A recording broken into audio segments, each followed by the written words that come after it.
Welcome back to Antigua Barbuda today on this Tuesday morning. Following that discussion between Steve and Reverend Ditson, we've got a family with us. They're joining us live to discuss just some advice for those starting out. They're talking about their lessons that they would have learned along the way, and hopefully we'll get some good advice coming from this couple who've joined us on the couch this morning. It's James and Roxann Richards. Good morning. Good morning. And Thank you for having us. You're very welcome. Welcome to the set. No Thank you. problem. All right, great. Now, let's talk about the ideal family, because before we can discuss what we need to get there, let's talk about your definition, your description of what the ideal family would look like. Well, the ideal family in our perspective would be a godly man, a woman, and children, basically. You know, a family that is united, a family that is an example to others, a family who is an example of faithfulness, commitment, who understands that the seriousness of what a family is all about.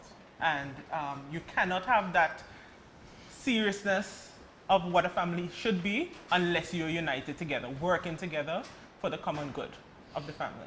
All right. Not to be controversial here, but let me ask you, is it a matter of being equal? Is there equality in this relationship, or is it a matter of supporting and one following, one leading? Well, the thing is, I don't think it has anything much to do with equality. I don't even think it's anything to do with one leading, one following, because our functions at home, and I can only speak for us, our functions at home is very dynamic. We do everything. I often term myself a mother-father. You know, I remember I go to PTA meetings. As a matter of fact, sometimes even when stuff happens at the school, they normally would call the mother. The school calls me. And my wife would say, like, the school called you? I said, yes, they called me, because, you know, I am intimately involved in all that. I think that at times when persons look at roles and roles of different parent, and they try to define that role as saying, okay, well, this is what the man does and this is what the woman does, then you have an issue. You know, I do believe that husband and wife should seek to function with each other. Even though some persons say, okay, well, the man is the head, the woman is the neck, and so on. I think it's an existence of two equals, and I do believe that is how a family can effectively function. Now, when you speak about the ideal family, I remember one day my daughter came home and my daughter said to us, Daddy, how is it that this girl, her name is this, but her mom's name is this? And we had to kind of explain to her, look, there are some persons that have gotten kids out of wedlock. And I think the ideal family, or it's one that you have a husband, a man and a woman coming together, having no children, getting married, raising children. We haven't had that. And we've had dynamic families, we've had blended families, we've had extended families, you know, we've had all kind of different mix. And it's kind of a serious juggling issue as to make that work. I've seen some wonderful families with step parents and foster parents, and I've seen some horrible families with husband and wife. So, you know. Talk about quelling arguments.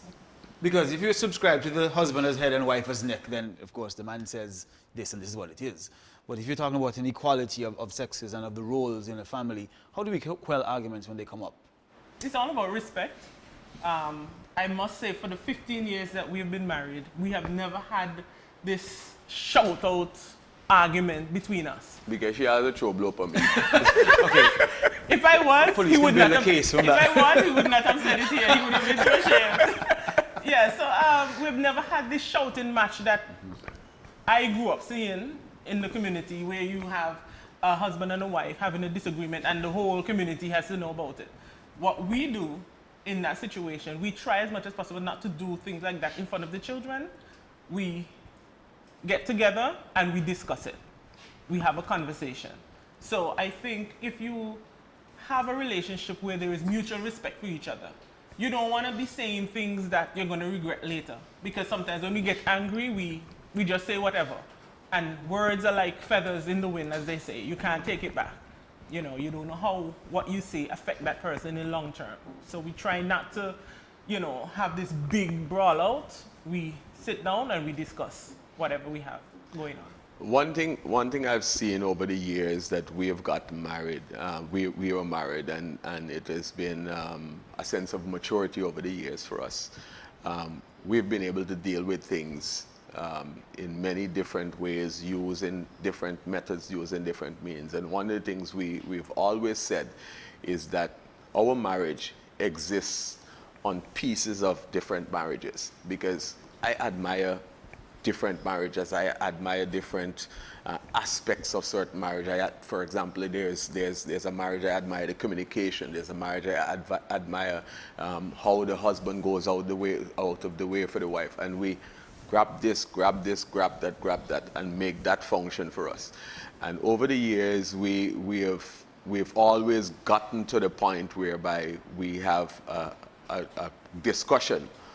One thing that doesn't happen in our house: two persons do not argue at the same time or discuss at the same time.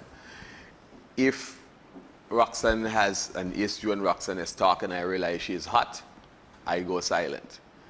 And vice versa. If I am talking and I'm hot, she goes silent. Once I would have already ventilated what I have to ventilate. And she's an expert. I mean, she's an expert.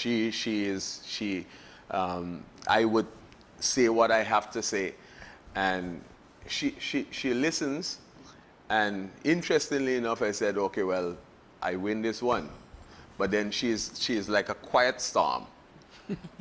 All she says afterwards is like one word, and I realize all what I have said just cancel out.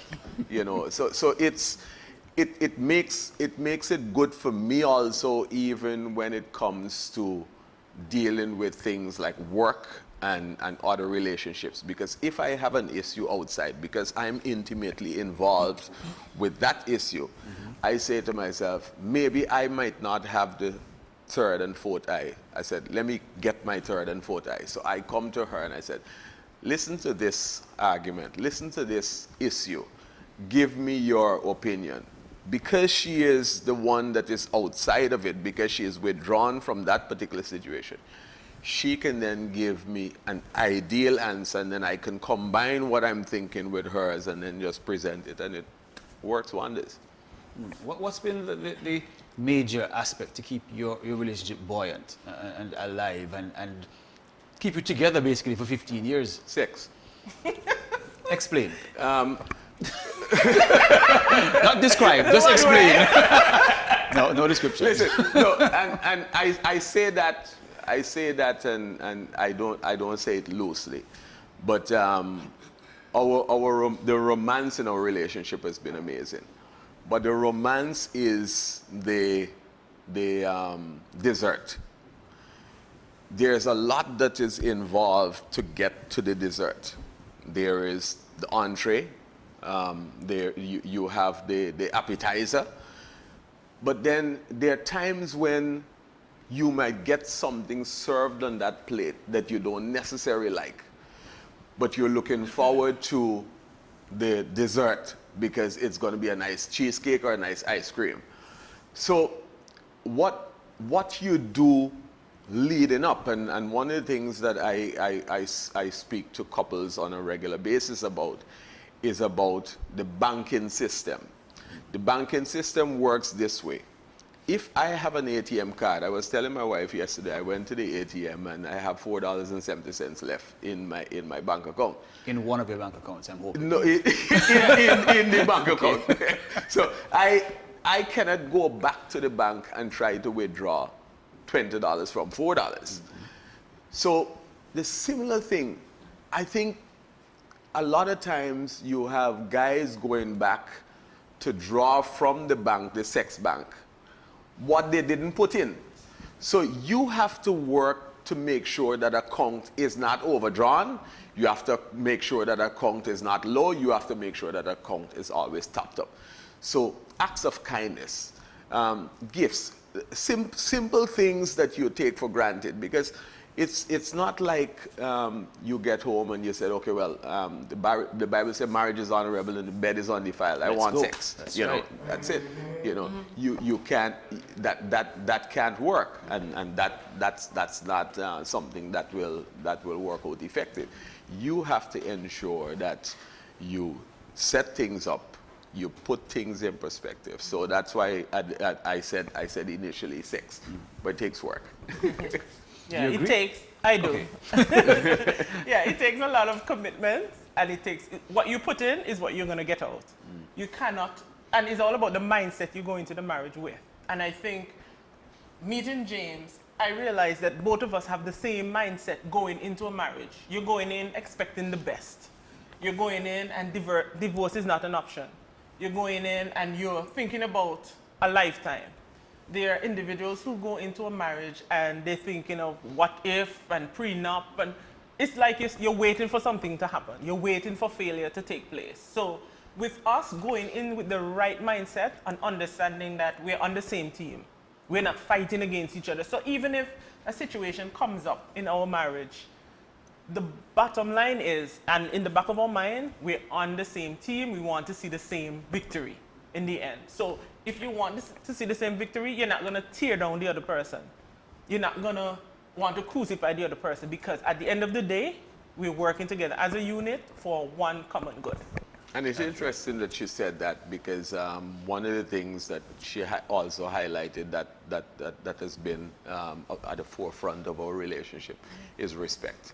I mean, I've seen some couples disrespect each other, and that's one of the things that we have with us. You know, I try not to embarrass her in public and vice versa. So it works very well. Now, as we're coming up to Father's Day this weekend, let's talk about the role of men, because you talked about the complexity of the roles in your particular relationship.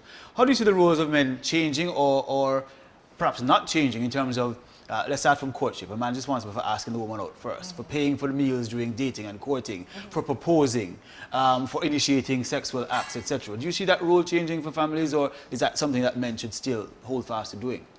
One thing I must say, and interestingly enough, when I go to school meetings, when I go to anything that is related to kids, I'm seeing more and more today, fathers are stepping up.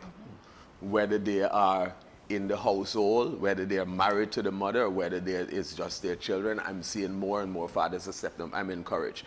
When I go to parent-teacher association meeting, I could tell you at least 40% of the attendees are male. And that is in itself is very encouraging. Now, I think that as we've gone along, and in whilst we're talking, we also do relationship counseling, and I do premarital counseling. Now, as we've gone along, there are certain things that I think that men and women have got to re-examine, because I think gone were the days when a woman would say, well, I have to wait until he approaches me. I do not advocate for a woman to approach a man, but I am saying make the man know that, well, you're available. One stop. Did you make him know you were available? Yes. No, I didn't. It was all him. He would say otherwise, but we know the truth. Sorry for breaking. Go ahead. Yeah.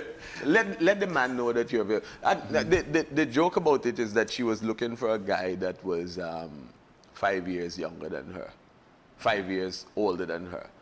And she actually thought that I was 5 years older than her, but I was 10. I look so good, you know. I saw the rolling of the eyes. I saw the eyes roll. Yeah, but a lot of times, and I can only speak for young ladies in Christendom. Okay. And you have young ladies liking a guy, but it's like, okay, well, you're working and you're playing hard to get.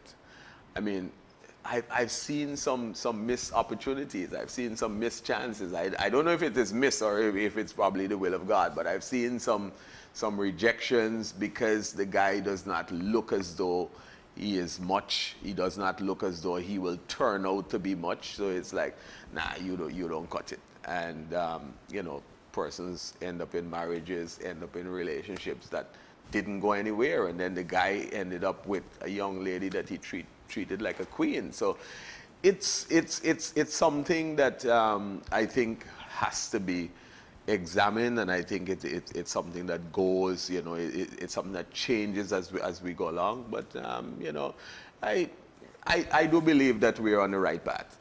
And that is why too in churches you find churches are filled with a lot of young single women. And my thing is, if you're doing the same thing, you're not going to get a different result. Because what we do in Christendom is we stay in our church, we go to the same activities, we don't venture out.